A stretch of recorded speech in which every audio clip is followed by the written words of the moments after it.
Hey, it's Tony Brueski, and this is our week in review over the weekend, taking a look back at some of the most compelling conversations and stories that we've covered for you of the last week. Brand new episodes back Monday morning, bright and early, 5 a.m.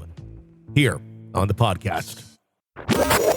This is the Hidden Killers podcast with Tony Brueski, featuring retired FBI Special Agent Jennifer Coffindaffer.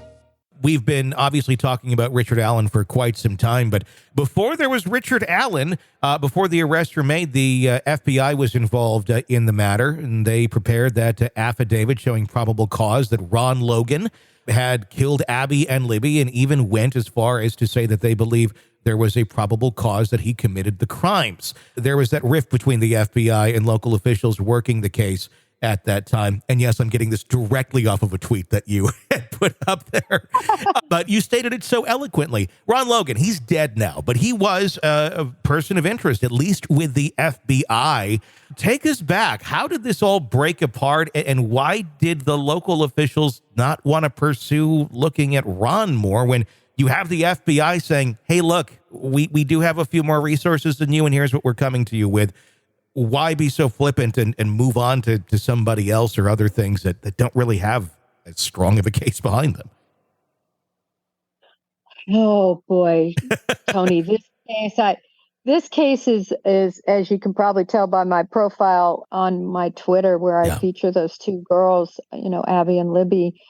There's so much to this case for those who have studied it very deeply. And in regard to the Bureau and, the local authorities and state authorities, there was such an issue with really an issue of who was going to be the top dog, I think. And that got so much in the way of proper police investigation. And we're seeing it start to come out now, and it's only going to be worse. And what's terrible is it going to turn out to be Richard Allen? Will he be convicted?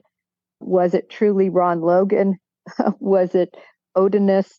The problem is there is so much at issue with how this crime was investigated, which in part is evident by the amount of time it took to come to anyone being charged. But in terms of why Ron Logan wasn't believed, I guess, to be a part of this it's inexplicable. I mean, the word given, and I'm going to be posting the release of him as a suspect, if you will, by law enforcement. I think I have that archived somewhere, is basically because he was too old to commit the crime. And I just laugh at that, because this was a guy who got around very well. He was a large man. Listen, the crime was committed on his property, feet from his house, not a few feet. I think it was 1,000 feet, but, within a very short distance of his home. It just takes a lot of courage for somebody who doesn't live on the property to go on somebody's property, kill two children and stage them. And this was, of course, a lot of the reason people, including the FBI agents involved, thought it was Ron Logan, but there were many others. He made a fake alibi as to where he was at the time, and he got somebody to lie on his behalf. Now, a lot of people said, well, he was worried because he had a suspended license and didn't want to be caught driving around. Well, I find that ridiculous, because he drove around all the time on his suspended license. So I wasn't buying that. It's still, to me, this crime is very perplexing. The whole fact that we have somebody on video, Tony. Yeah.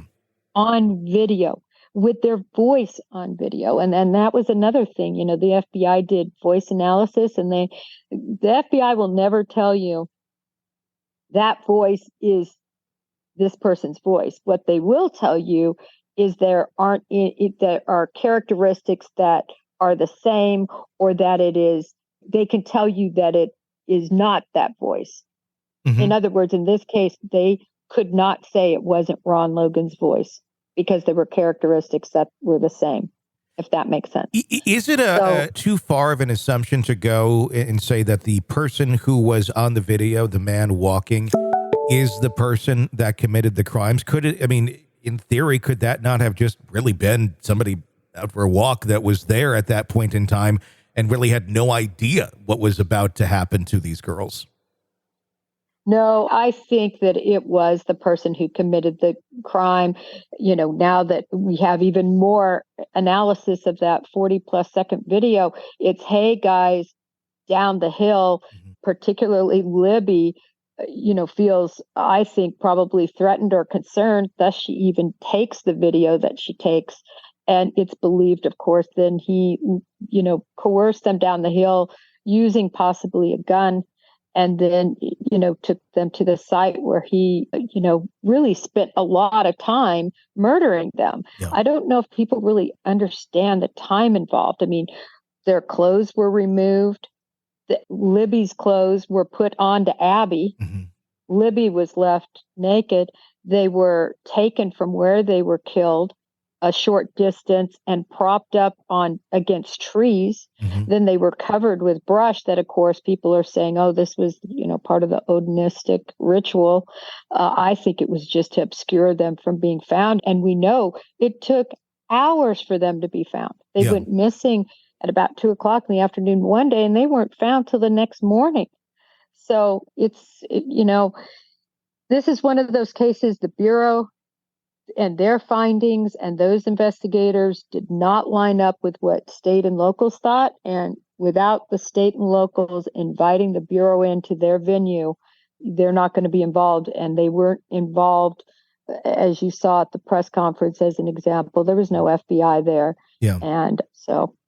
Well, and we're also seeing obviously a lot come out about a cover up, and it's regardless of whether we believe Richard Allen had anything to do with this or not. The way that all this was handled by Tony Liggett is shocking. Just the information that did come out that was not relayed or lied about or misdirected. Does someone like Tony Liggett, I mean, with that, the only way that we're going to get somewhere on this with a legitimate investigation, not just let's keep pursuing and charging Richard Allen, does someone like him, does the system itself there, does the local law enforcement who is pushing out the FBI, does all that need to be moved out and changed in order to get a legitimate investigation going on here with fresh eyes and the already information that the FBI has attained on this?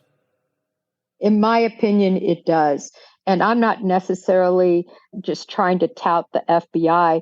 Remember, this has been years, and that agent is likely not even in that office. But a whole fresh look, just take it out of the hands of how this was mishandled. And I think you're going to find, Tony, there are many other issues that are going to come out that are going to be found out during discovery. And certainly others that were involved in that case from the state and local level that know what went on and know issues that happened. And that's all going to come out. And sadly, at the end of the day, Tony, will those girls ever get justice? That's what's in the balance. Want to listen ad-free? Want advance access to all of our interviews before anyone else? Become a True Crime Today Premium Plus subscriber on Apple Podcasts. You get every episode commercial-free. So you can binge on true crime until you can binge no more. Search True Crime Today Premium Plus on Apple Podcasts now, or go to our podcast page and sign up now. More of the Hidden Killers podcast next.